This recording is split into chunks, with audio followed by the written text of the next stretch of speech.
Hello students, आज हम discuss करने वाले हैं BSc agriculture honours semester first से रिलेटेड आपका एक कोर्स है फार्मिंग बेस्ड लाइवलीहुड सिस्टम्स। उसी से रिलेटेड आपका टॉपिक है income of farmers and rural people in India. तो ये कुछ जनरल डिस्क्रिप्शन है। तो the income of farmers and rural people in India is characterized by significant variation across states, a reliance on multiple sources beyond just cultivation, and a notable disparity in income distribution. Here's a detailed picture of what is known about the income of farmers and rural households in India.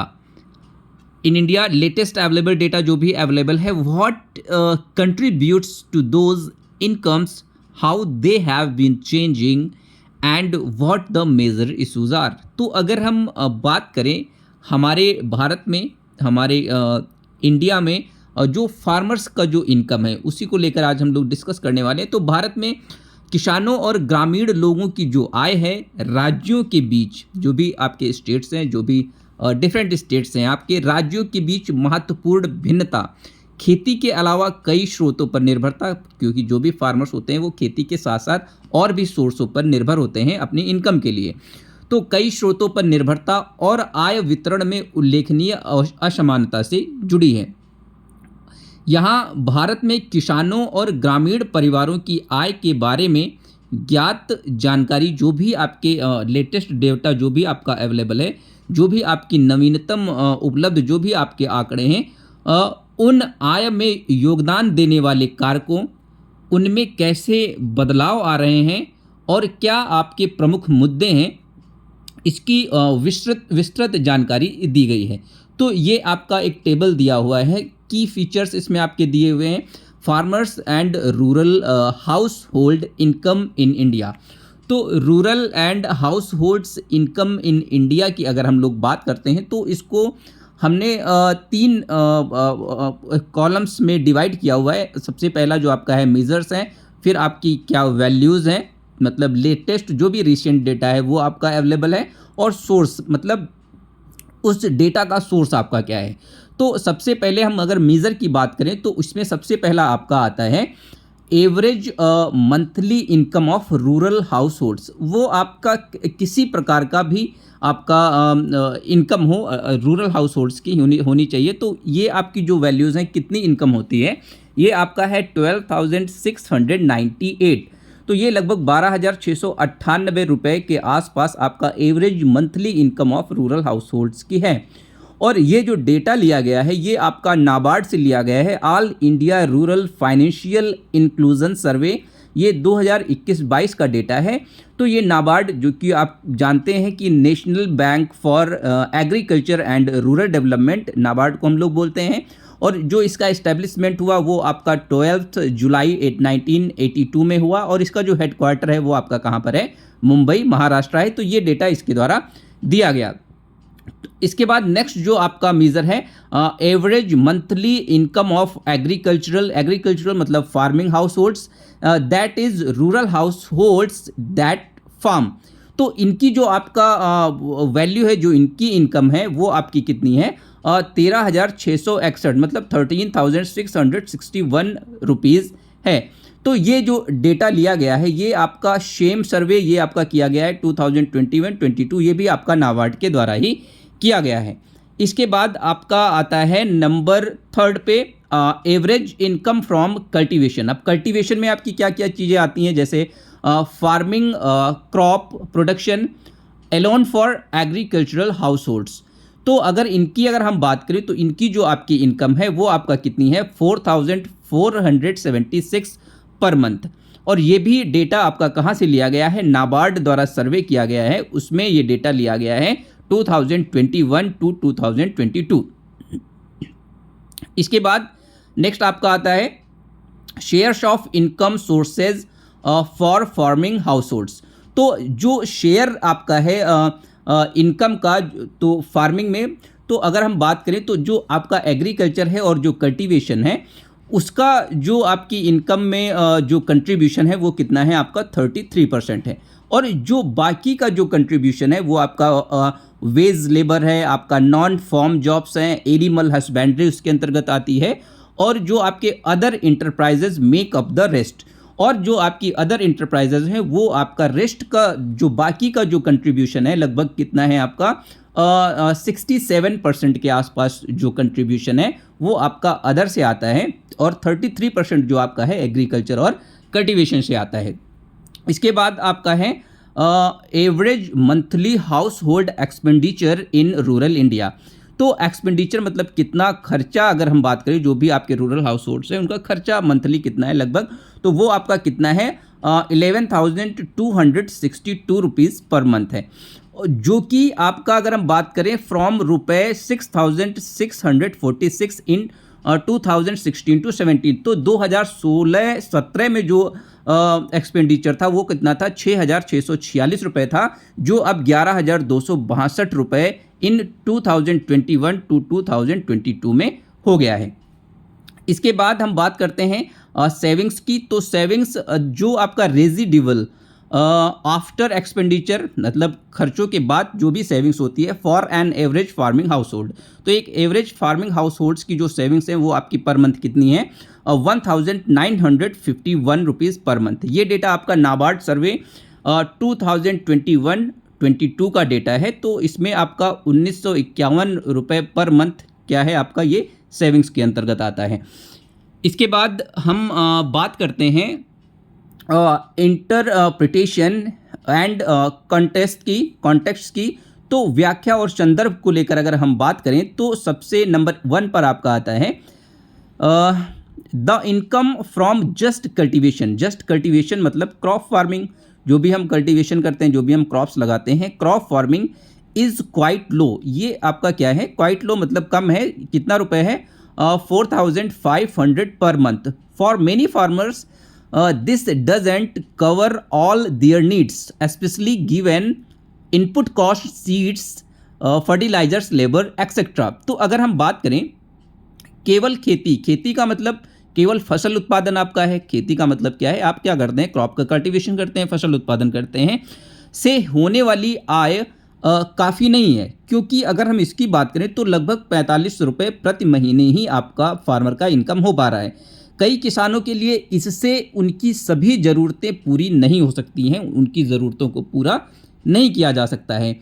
खासकर input लागत, जो आपका input cost है, जो आपका cost of cultivation आ रहा है, उसमें आपका क्या है, आप बीज लगाते हैं, फर्टिलाइज़र देते हैं, उर्वरक देते हैं, और जो भी आपका लेबर कॉस्ट आती है आदि को देखते हुए जो दैनिक आवश्यकताएं हैं उनको फार्मर पूरा नहीं कर पा रहा है या पूरा करने में कहीं ना कहीं असमर्थ है।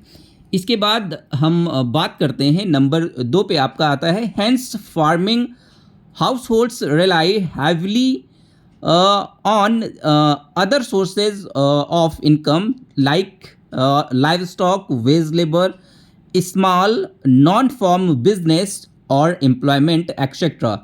These other sources contribute more than half of their total income.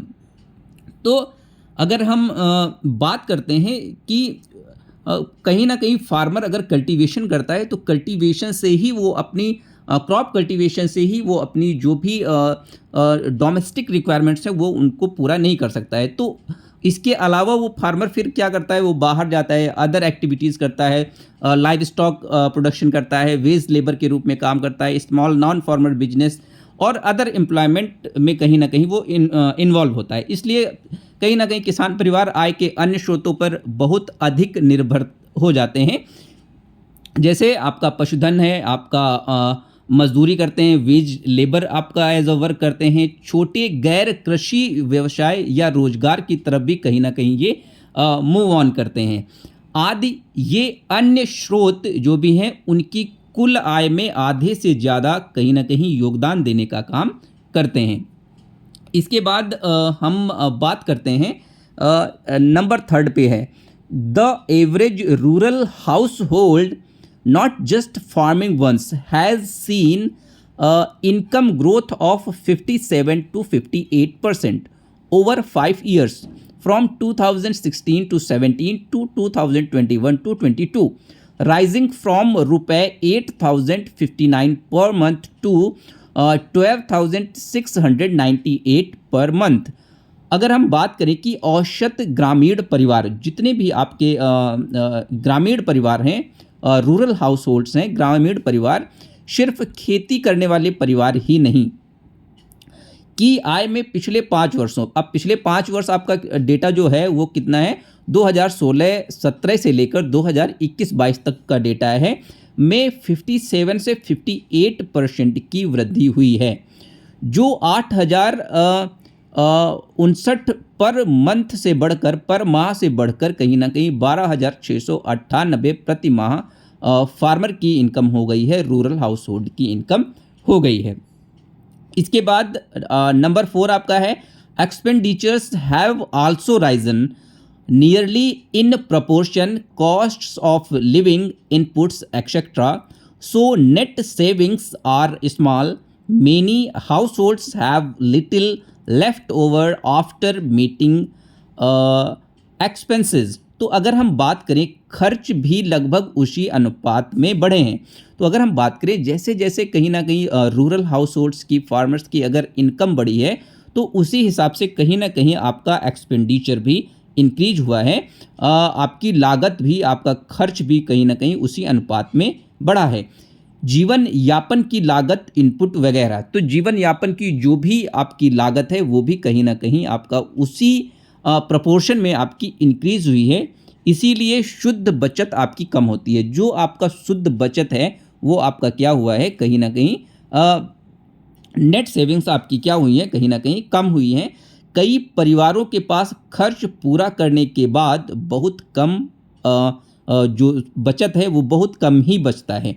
तो ये सारी चीज़ें आपका नेट जो भी आपके रूरल हाउस होल्ड्स हैं, ये सारी चीज़ें रूरल हाउस होल्ड्स के अंतर्गत आती हैं, आपका फार्मर्स के अंतर्गत आती हैं।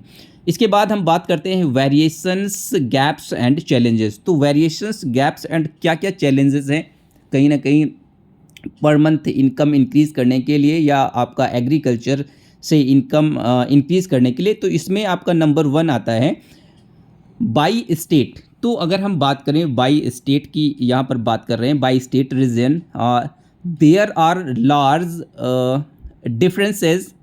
तो ये लार्ज डिफरेंसेस, जैसे आपका पंजाब है, हरियाणा है, have higher income for farmer households compare to many eastern और central states. However, many of the surveys don't break down very finely by state. In published summaries, some media reports note that in some states, average incomes are much lower. अगर हम बात करें income की, अगर हम बात करते हैं, तो अगर इनकम की हम बात करते हैं, रूरल हाउस होल्ड्स की बात करते हैं, फार्मर्स की बात करते हैं, तो बहुत सारे ऐसे राज्य हैं कि उन राज्यों के बीच का जो इनकम का डिफरेंस है वो बहुत ही ज़्यादा पाया जा रहा है, बहुत ही ज़्यादा पाया जाता है। तो इसमें अगर हम बात करते हैं राज्य क्षेत्र के अनुसार, इसमें बड़े अंतर हैं, आपका इनकम में बहुत ज़्यादा अंतर हैं। तो अब अंतर किन स्टेट्स में, अगर हम बात करें पंजाब और हरियाणा में, किसान परिवारों की आय जो भी क्योंकि हम जानते हैं कि जो भी आपका पंजाब है, हरियाणा है, वहाँ के जो फार्मर्स होते हैं वो बहुत ही मजबूत होते हैं, उनका जो लैंड होल्डिंग है बहुत अच्छा है, उनका जो प्रोडक्शन है वो बहुत अच्छा है, तो वो इनपुट और आउटपुट का जो बैलेंस बना के चलते हैं, तो उनकी जो बचत होती है बहुत अच्छे से वो बचत करने का काम करते हैं। तो जो भी आपका पंजाब और हरियाणा में किसान परिवारों की आय है, कई पूर्वी या मध्य राज्यों की तुलना में बहुत ज़्यादा अधिक है, बहुत ही अधिक है। हालांकि कई सर्वेक्षण प्रकाशित सारांशों में राज्यों के अनुसार बहुत विस्तृत रूप से विभाजित नहीं होते हैं।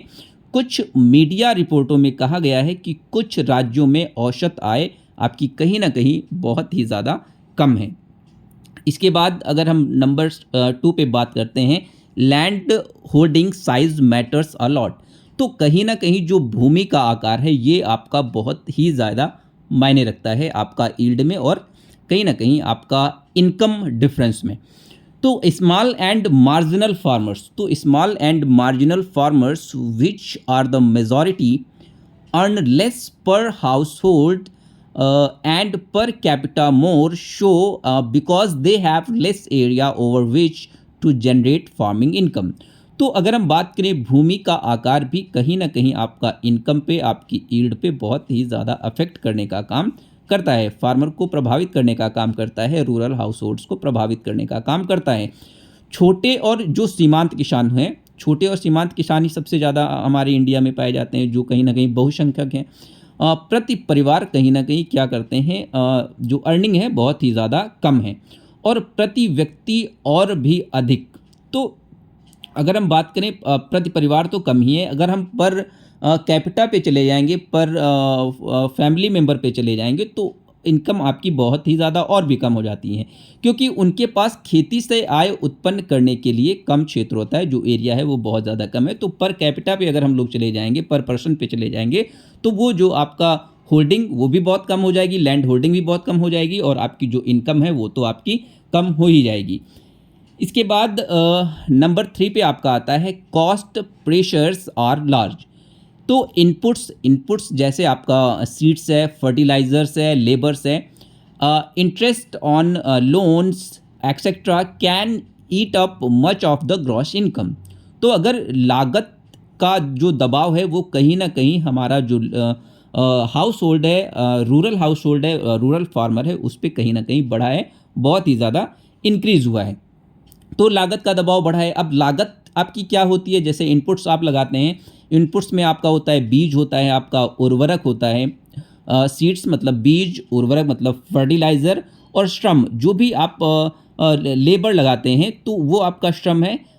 इसके बाद अगर हम बात करें जो आप लोन लेते हैं, ऋण, ब्याज आदि सकल आय का एक बड़ा हिस्सा कहीं ना कहीं आपका इनपुट में चला जाता है। तो ये आपका जो कॉस्ट प्रेशर है ये आपका बहुत ज़्यादा है, फार्मर्स पे पड़ता है। तो कहीं ना कहीं ये आपका अफेक्ट करता है आपका रूरल इनकम को, या फार्मर्स इनकम को बहुत ही ज़्यादा प्रभावित करने का काम करता है।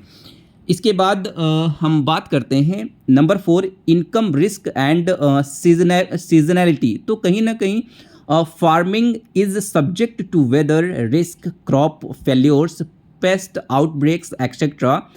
Income from farming is not consistent across the year.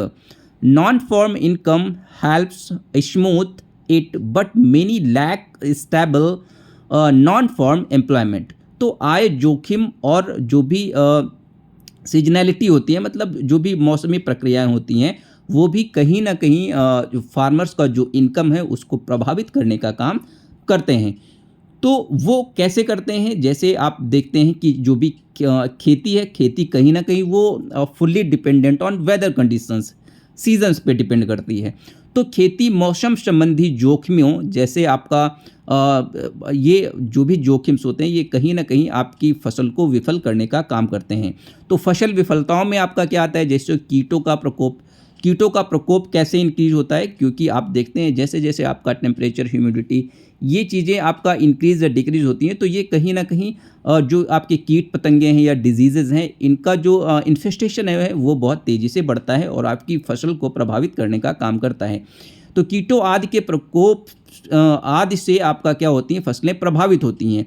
तो खेती से होने वाली आय साल भर एक समान नहीं होती है। तो कहीं ना कहीं जो यूनिफॉर्मिटी होती है, तो कंटिन्यूसली एक ही जैसा इनकम आपकी फसल से, आपकी क्रॉप से नहीं हो पाता है, समान नहीं रहती है। गैर कृषि आय इसे सुचारू बनाने में मदद करते हैं। तो एग्रीकल्चर से अलग जो हम काम करते हैं, मतलब लाइव स्टॉक करते हैं, या और भी जो भी वेजेस हैं, या और भी जो भी हम प्रक्रियाएं करते हैं, तो ये अगर हम अदर वर्क कर लेते हैं तो उससे कहीं ना कहीं आपका साल भर इनकम बनी रहती है। लेकिन कई लोगों के पास स्थिर गैर कृषि रोजगार का अभाव है। तो एग्रीकल्चर से इतर और कोई भी अगर रोजगार है, तो बहुत सारे आपके फार्मर्स होते हैं कि उनके पास इन चीज़ों का अभाव है, तो वो कहीं ना कहीं फुल्ली आपका डिपेंड होते हैं आपकी एग्रीकल्चर पे। इसके बाद number 5 access to markets price fluctuations. Even when yield is good, sometimes farmers get low prices due to middleman transport cost, low bargaining power. तो बाजारों तक पहुंच कीमतों में उतार चढ़ाव भी कहीं ना कहीं फार्मर को प्रभावित करने का काम करते हैं। तो अच्छी उपज होने पर भी कभी कभी किसानों को बिचौलियों, परिवहन लागत और कम सौदेबाजी की वजह से जो दाम हैं वो कम मिलते हैं और जो उनकी इनकम है वो आपकी प्रभावित होती है। इसके बाद हम बात करते हैं what this means for per day पर पर्सन। तो प्रतिदिन प्रति व्यक्ति के लिए इसका क्या मतलब है? तो इसका मतलब क्या है? तो नंबर वन अगर हम बात करें, if a farming house holds total income is रुपए 13,661 per month, that's rupees 455 per day for the household, but that must be shared among all family members, greater than per capita income is smaller। तो अगर हम बात करें यदि किसी किसान परिवार की कुल आय 13,661 प्रति महीना है, रुपए 13,661 पर महीना है, तो यह परिवार के लिए रुपए 445 प्रतिदिन है। लेकिन इसे परिवार के सभी सदस्यों में बांटना होगा, तो कहीं ना कहीं इक्वल या ग्रेटर प्रति व्यक्ति आय आपकी क्या होती है? बहुत ही ज़्यादा कम होती है, क्योंकि कहीं ना कहीं अगर हम बात करें तो गांव में फैमिलीज़ होती हैं, वो सब मिलजुल कर काम करती हैं, और अगर इनकम आपकी 13,661 प्रति मंथ ही आती है, तो कहीं ना कहीं अगर हम पर कैपिटा पर पर्सन पे चले जाएंगे तो वो जो आपकी इनकम है वो आपकी क्या होगी? और भी कम हो जाएगी। इसके बाद नंबर सेकंड पे हम लोग आते हैं, the income from just farming rupees 4,476 per month is रुपए 149 per day for the household before considering other sources, so farming alone gives very low return from for many। तो अगर हम बात करें कि अन्य स्रोतों पर विचार करने से पहले, जो भी आपके अन्य सोर्सेज हैं, अन्य स्रोतों पर विचार करने से पहले केवल खेती से होने वाली आय जो आपकी है 4,476 प्रति माह है। परिवार के लिए रुपए आपका क्या है? 149 रुपए प्रतिदिन है। इसलिए अकेले जो आपका खेती इसका जो कहीं ना कहीं है, तो वो आपका बहुत ही अकेले खेती से अगर आप लोग प्रोडक्शन करते हैं, इनकम लेते हैं, तो वो कहीं ना कहीं जो आपका एवरेज पर कैपिटा पर पर्सन जो आपका इनकम है वो आपकी बहुत ही ज़्यादा कम हो जाती है। तो इसके बाद नेक्स्ट हम बात करते हैं रीसेंट ट्रेंड्स एंड एक्सपेक्टेशंस। तो हालिया रुझान और अगर हम अपेक्षाओं की बात करें, तो इसमें सबसे पहले हम बात करेंगे number one, rural households expect income growth. In a NABARD survey in May 2025, 74% of rural households expect their income to increase in the coming year।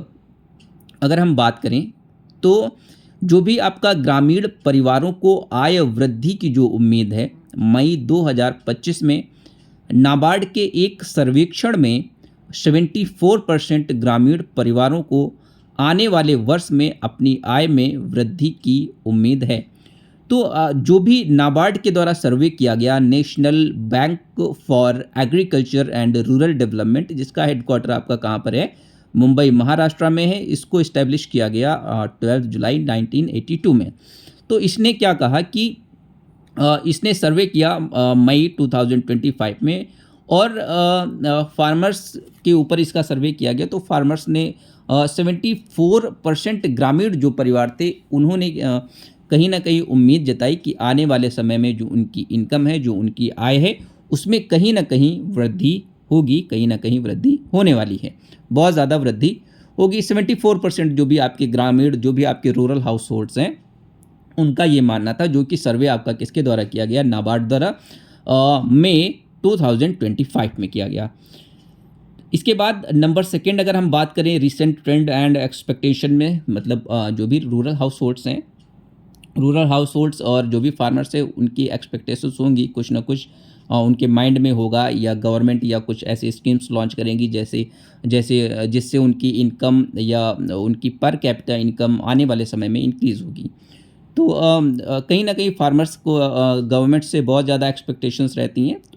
फिर नंबर 2 हम बात करते हैं, the growth rates in rural incomes have been stronger than or comparable to overall nominal GDP growth in some periods. तो अगर हम बात करें कि कुछ अवधियों में ग्रामीण आय की वृद्धि दर समग्र जो भी आपका नाम मात्र जो भी आपकी जीडीपी होती है, जीडीपी का मतलब ग्रॉस डोमेस्टिक प्रोडक्ट, वृद्धि में अधिक या उसके बराबर रही है। तो the growth rate in rural income have been stronger. तो कहीं ना कहीं ग्रोथ रेट जो है रूरल इनकम में वो कहीं ना कहीं आपकी स्ट्रॉन्गर रही है दैन और comparable to overall nominal GDP. और नॉमिनल जीडीपी के अगर कंपैरिजन में देखा जाए तो कहीं ना कहीं आपका जो इनकम में जो ग्रोथ रही है वो बहुत अच्छी रही है। Limitations and what we don't have, मतलब और नीड मोर डेटा ऑन, अगर सीमाएं और जो हमारे पास नहीं है या जिस पर हमें और अधिक डेटा की आवश्यकता होती है, तो उसमें अगर हम बात करते हैं तो नंबर वन आपका क्या है, मोर रिसेंट डेटा पोस्ट, मतलब 2022 के बाद का अगर हम डेटे की बात करें, is less widely available in the same large surveys. तो हालिया डेटा जो आपका है 2022 के बाद का जो डेटा है उन्हीं बड़े सर्वेक्षणों में कम व्यापक रूप से उपलब्ध है। मतलब डेटा अगर कहीं ना कहीं देखा जाए तो बहुत ही कम मात्रा में अवेलेबल है आपका रूरल हाउस होल्ड्स की इनकम को लेके इंक्रीज़ करने को लेकर, या जो आपके रूरल फार्मिंग हाउस होल्ड्स हैं उनकी इनकम को लेकर। तो अगर 2022 के बाद की बात की जाए तो उसके बाद किसी भी संस्था के द्वारा ऐसा डेटा अवेलेबल नहीं है, उसके द्वारा ऐसा सर्वे नहीं किया गया जिससे पर कैपिटा इनकम या पर फार्मर इनकम या पर मंथ इनकम का कोई डेटा सॉलिड सोर्स अवेलेबल हो। इसके बाद नंबर सेकंड हम बात करते हैं आपका state level detailed breakdowns of farmers incomes by land size, type of farming, input cost etcetera और फेवर। तो अगर हम बात करें भूमि के आकार की, तो जो भी आपका भूमि का आकार है, भूमि के आकार की अगर हम बात करें, भूमि के आकार, खेती के प्रकार, इनपुट लागत आदि के आधार पर किसानों की जो आय है, किसानों की आय का राज्य स्तरीय विस्तृत विवरण कम है। तो कहीं ना कहीं भूमि के आकार मतलब लैंड होल्डिंग, खेती के प्रकार, इनपुट लागत आदि के आधार पर किसानों की जो आय है, राज्य स्तरीय जो भी डाटा है वो कहीं ना कहीं बहुत ही कम मात्रा में अवेलेबल है, क्योंकि उसको लेकर 2021-22 के बाद कोई डिटेल्ड सर्वे ही नहीं किया गया। इसके बाद नंबर थर्ड है non farm income share varies a lot across regions and the data is often aggregated masking heterogeneity. तो कहीं ना कहीं गैर कृषि आय का हिस्सा विभिन्न क्षेत्रों में बहुत भिन्न है। तो कहीं ना कहीं जो खेती है, खेती से इतर जो भी चीज़ें होती हैं उसके अलावा जो भी आय के साधन है, वो आय के साधन जो है, जो भी उनका हिस्सा है वो भिन्न क्षेत्रों में बहुत ही ज़्यादा भिन्न भिन्न पाया गया है या पाया जाता है, और डेटा अक्सर एकत्रित किया जाता है जिससे क्या होता है, विविधता छिप जाती है। कहीं ना कहीं जो हेट्रोजेनिटी होती है वो इससे क्या होता है, छिप जाती है। नंबर फोर अगर हम बात करें आपका कॉस्ट, डेब्ट and net income after all cost and risk are less well documented for many small marginal farmers. तो कई छोटे और जो आपके सीमांत किसान हैं, किसानों के लिए जो भी आपकी लागत है, किसानों के लिए लागत और जो भी आपके ऋण हैं, लागत, ऋण और शुद्ध आय मतलब सभी लागतों और जोखिम के बाद जो भी आपकी शुद्ध आय है, जो भी आपकी शुद्ध इनकम है, वो क्या है का पर्याप्त दस्तावेजीकरण नहीं किया गया है। तो कहीं ना कहीं शुद्ध आय का जो भी आपका अगर सोर्स की बात करें हम लोग, उसके डॉक्यूमेंटेशन की बात करें तो उसका डॉक्यूमेंटेशन अच्छे से नहीं हो पाया है। तो ये सारे के सारे दस्तावेज कहीं ना कहीं प्रेजेंट टाइम में हमारी गवर्नमेंट के पास अच्छे से अवेलेबल नहीं है। तो अच्छे से अवेलेबल नहीं है तो ये गवर्नमेंट भी हम लोगों को अच्छे से डेटा अवेलेबल नहीं करा पाई है या नहीं करा सकती है। तो जो आपका डेटा है वो डेटा 2021-22 में ही नाबार्ड के द्वारा इनकम हाउस होल्ड्स या फार्मर्स की इनकम को लेके कलेक्ट किया गया, वही डेटा अभी तक चलता आ रहा है। Thank you so much, keep watching and like, share, comments and subscribe to my YouTube channel. Thank you.